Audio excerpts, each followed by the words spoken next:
Deuxième point auquel nous allons comprendre pour empêcher nos ennemis à nous nuire, à nous déstabiliser, à nous causer du tort, nous faire du mal.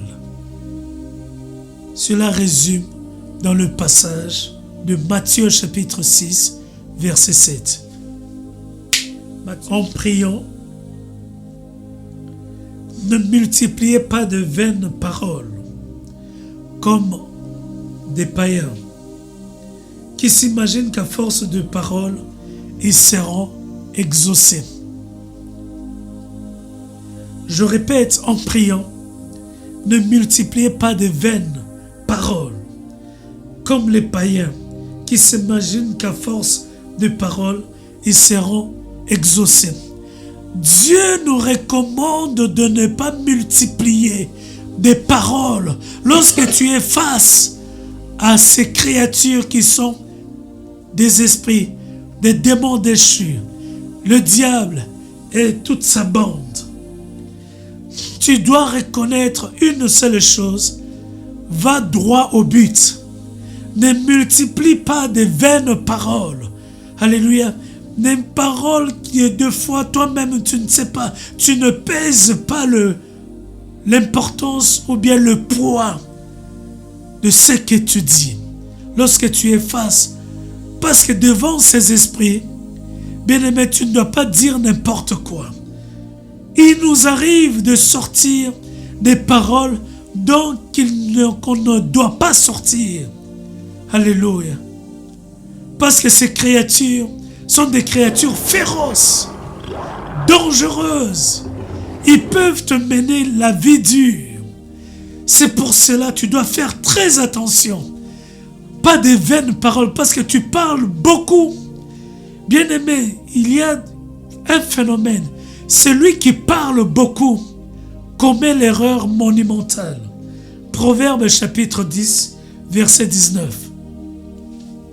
Proverbe 10, verset 19, il nous est dit ceci. Celui qui parle beaucoup ne manque pas de péché, mais celui qui retient ses lèvres est un homme prudent. Bien-aimé, lorsque tu es face aux démons, lorsque tu es face aux créatures célestes, lorsque tu es face au diable, devant le diable, ne dis pas n'importe quoi. Ne multiplie pas de vaines paroles. Parce qu'en multipliant, tu dis beaucoup de choses et tu ne sais pas que non, au travers de ces paroles, tu peux prononcer des paroles qui te mettent dans des positions auxquelles tu risques de subir quelque chose que tu ne devrais pas. Parce que ce n'est pas n'importe quelle créature, ce sont des géants bien-aimés. David devant Goliath, c'était vraiment quelque chose. Il y avait une démesure. Quand on voit la taille de David, on voit la taille de Goliath, bien-aimé, c'était déjà d'office. David allait perdre parce que Goliath faisait 4 à 5 fois la taille de David. Amen. David était vraiment minuscule devant Goliath. Et Goliath même rigolait lorsque David parlait de devant de lui. Qui es-tu, cet incirconcis? Goliath rigolait parce qu'il savait. Il suffisait que David avance, il allait l'écraser rien qu'avec son orteil. Vous imaginez la gabarit qu'avait Goliath. Amen. Celui qui multiplie beaucoup de paroles, il ne manquera pas de commettre le péché. Or, le péché, c'est ce qui nous rend vulnérables. Est-ce que quelqu'un a compris? Lorsque tu commets le péché, tu ouvres une porte à l'ennemi de faire quoi? De te mordre, de injecter un venin dans sa morsure. Bien-aimé, la fois passée, j'avais dit que le venin d'une vipère et d'un cobra, c'est différent. Alléluia, ça n'a pas les mêmes effets. Il y a des venins auxquels tu vas succomber 5 minutes après. Mais il y en a un de ces venins, lorsqu'il entre en toi, injecté dans ta chair, tu n'auras même pas le temps de lever ton doigt. À la seconde, tu succombes. Est-ce qu'on peut comprendre ça?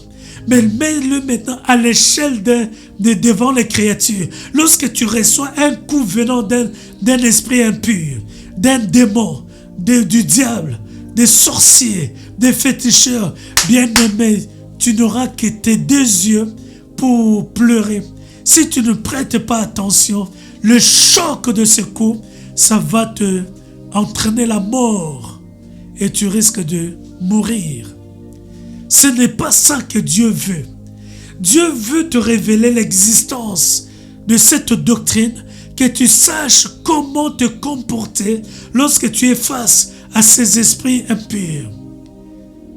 Tu dois savoir que non, va droit au but, pèse tes mots, et lorsque tu diras une phrase, que tu saches que non, cette phrase que tu diras, ça puisse porter préjudice au diable et à ses démons. Mais ça ne soit pas l'occasion de donner la possibilité au diable de t'écraser, de te chicoter, de te causer de dommages pas possibles. Nous-mêmes, nous sommes à la base de nos échecs devant les démons. Nous prions, mais bien-aimé, c'est comme si tes ennemis prennent encore l'ascendance devant toi. Tu combats le sorcier de la maison de ton père, c'est comme s'il devient encore... Il suffit seulement qu'il te pousse avec son pied, tu recules, tu es projeté 3, 4, 5 mètres. Et c'est terrible. Il suffit seulement qu'il vienne la nuit dans ta maison et qu'il a fait ce qu'il avait à faire. Le matin, tu as ton corps pas possible de douleur. Tu te dis, par un sorcier. Alléluia. Et c'est encore grave. Un chrétien, un pasteur, un évangéliste, un prophète, bouffé par un sorcier. Bien-aimé, c'est ridicule. De nos jours, voir que les sorciers commencent à faire la loi dans la famille. Où sont les chrétiens? Nous voyons que dans les églises, les sorciers sont vraiment les hommes, les femmes qui mettent la loi. Tu es venu dans l'église avec une maladie, tu sors avec 4, 5 maladies, avec d'autres problèmes. Mais on est où? Frère Patrice a chanté. J'ai cherché le monde, je l'ai trouvé dans l'église. J'ai cherché la victoire, j'ai trouvé l'échec de l'église. Bien-aimé, ce n'est pas de cela. Si nous avons un Dieu triomphateur, si nous avons un Dieu puissant qui fait de nous des triomphateurs, de vainqueurs, faisons les choses convenablement. Alléluia. Pourquoi? Parce que dans nos discours, dans nos prières, il y a des manquements. Il y a des paroles que nous ne devrions pas sortir ou bien tenir lorsque nous sommes en train de faire le combat spirituel. Jude, verset 9. Jude, verset 9, je lis dans le nom puissant de Jésus. Or, l'archange Michel, lorsqu'il contestait avec le diable et lui disputait le corps de Moïse, n'osa pas porter contre lui un jugement injurieux.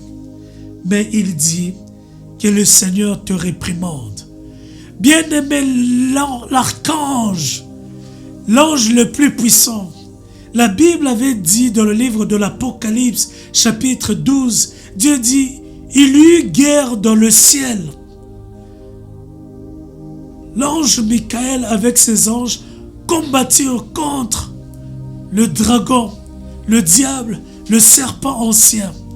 Mais ils ne furent pas le plus fort. Mais aujourd'hui, c'est le contraire. Ce sont les sorciers qui prennent le devant dans le combat, ce sont les magiciens qui nous écrasent comme des sauterelles. Ce sont les féticheurs, les satanistes qui prennent la victoire face à nous, bien-aimés. Mais où est ce Dieu de victoire? Où est ce Dieu qui a délivré Israël de l'esclavagisme en Égypte? Où est ce Dieu qui a donné la victoire à David devant Goliath? Où est ce Dieu qui a fait, alléluia, sortir les apôtres de la prison?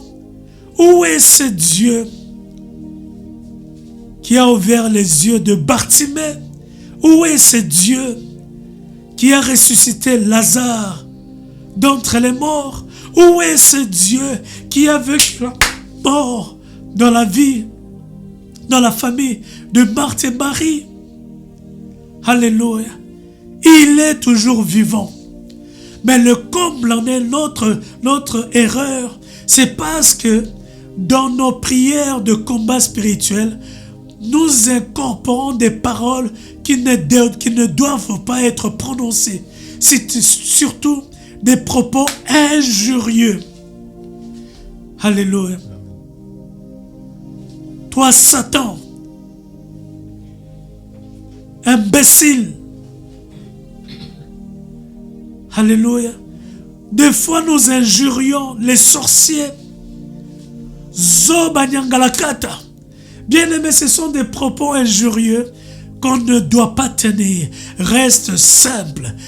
Prononce des paroles claires et nettes. Ne multiplie pas, bien-aimés. Même une petite phrase. Mais si elle est structurée dans les normes simples, claires, de mots pesés, dans lesquels il n'y a pas d'insultes, qu'il n'y a pas de propos, de discours vains. Alléluia. C'est de là que Dieu en a besoin. Et nous allons obtenir des succès devant nos ennemis. Les sorciers de la famille vont diminuer. Ils vont perdre leur puissance, leur croissance. Alléluia. Leur règne dans la famille. Ceux qui sont en train d'imposer des maladies, des problèmes de célibat, des problèmes de blocage, ils seront, bien-aimés, étonnés de voir que tu as renversé la vapeur. Les liens familiaux vont tomber. Tu vas libérer les gens de ta famille, les enfants, bien-aimés, pour une vie de gloire en gloire. Si tu crois à cela, dis Amen. Donne-moi ton bon Amen, bien-aimé.